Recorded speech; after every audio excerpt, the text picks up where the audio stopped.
SMT Nation, we are back. Nation, today we're going to be taking a look at the T-Mobile Starlink situation and why it's not going to work.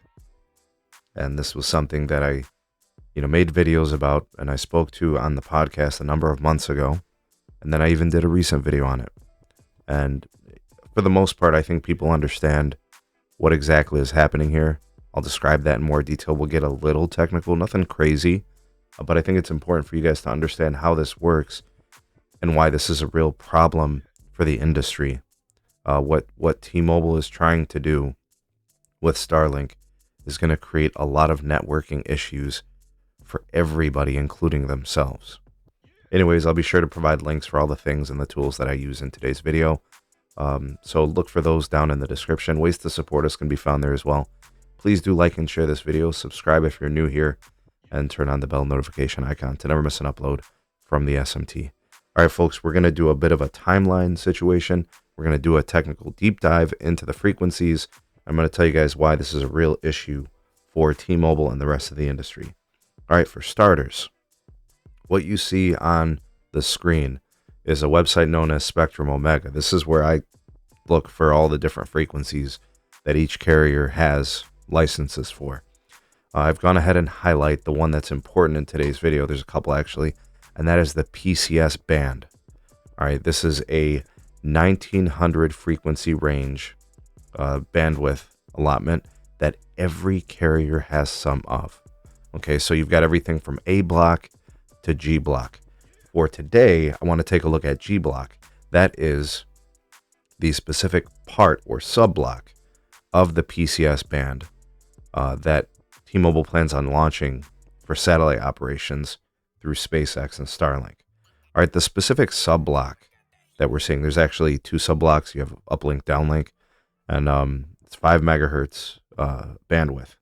What T-Mobile wants to do is that's the license they're going to use to broadcast the service from space.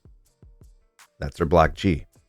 Now the issue is there's adjacent bands in the same frequency range that are going to be disrupted for other carriers, including T-Mobile, which is block C. So I'm going to show you guys something. T-Mobile has nationwide block G, right? So everything's cool for them. They love it. All right, it's great. If I click on block C on this map, you will see that T-Mobile does hold bandwidth in block C across most of the country. I'm not really sure if they don't own any, right? So block C is a neighboring adjacent sub-block to block G. Now, if I go up here, I've got the band selected, right?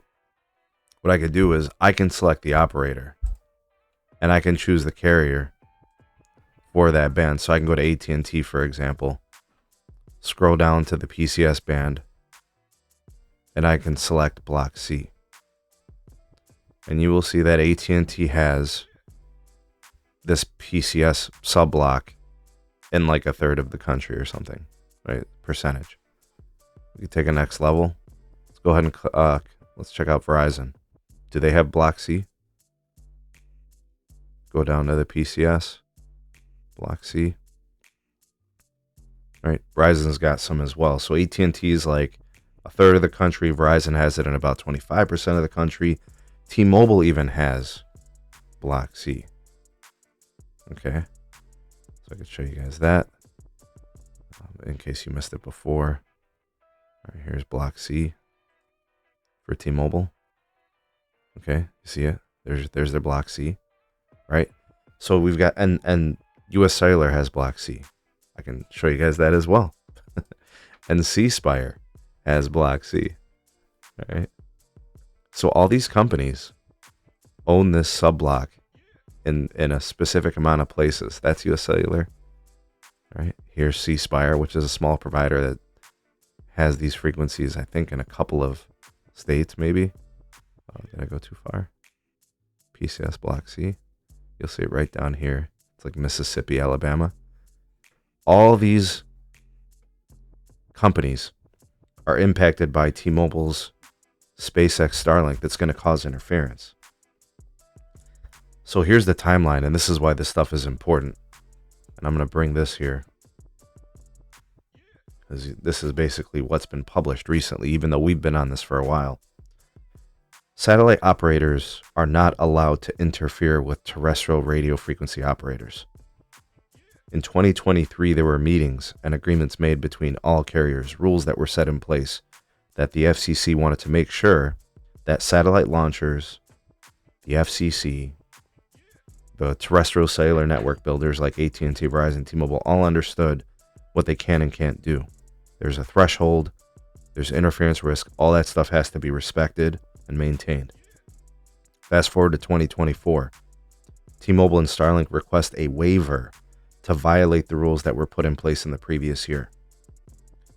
February 2024, there is a published research paper, independent studies showing interference risk between T-Mobile, SpaceX, and Starlink, and terrestrial radio operators, Verizon, T-Mobile, AT&T. So T-Mobile even on themselves, creating frequency interference.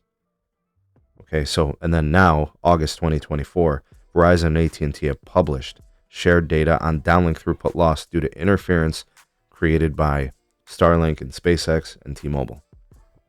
So here's where I'm going with this. T-Mobile's going to make a real problem here, and the carriers are not going to allow them to. It's not that, and this is something I've heard from some folks, carriers are trying to stop T-Mobile from doing things first. They're trying to stop T-Mobile from doing things wrong. They're trying to stop T-Mobile from violating the rules that were put in place to prevent problems with networking, interference, spillover, and frequency operations that degrades their networks. Is this an issue of competition? Yes. T-Mobile is trying to negatively impact their competitors just to get their little, satellite connectivity thing going, when they should probably just build more tower sites. But no, they're going to, just launch satellites so they can give people a little bit of texting and calling. Remember, very limited throughput off of these satellites. It's literally just for small little bits of information and data. It's not really made for heavy usage. Nothing replaces a cellular network from terrestrial deployment. But T-Mobile is trying to bypass the rules. They knew the rules of the game, but they're going to try to violate them. The FCC is not going to allow it. No way. And the carriers aren't going to allow it either. Why would they just stand by why T-Mobile degrades their networks? So unfortunately, as stated by us here on the channel, discussions I've had with my panel on the podcast, T-Mobile is doing this wrong. They are degrading the cellular network of themselves and the rest of the industry for anybody who holds PCS holdings in those blocks. And this is going to end up as a failure for T-Mobile. It's as simple as that. It's just not going to be permitted. The FCC won't grant them the waiver. They won't allow them to do this. What T-Mobile's going to have to do is find a new frequency to do this on, or find a new provider to do this on, or figure something else out. Per usual, in the race to do things first, they do things wrong. The same thing we saw with the lack of performance with voice over NR and the problems they had there. The same issues we saw in the deployment in 5G, going with a small skinny channel of low band, which led to just incredible battery drain without performance improvements.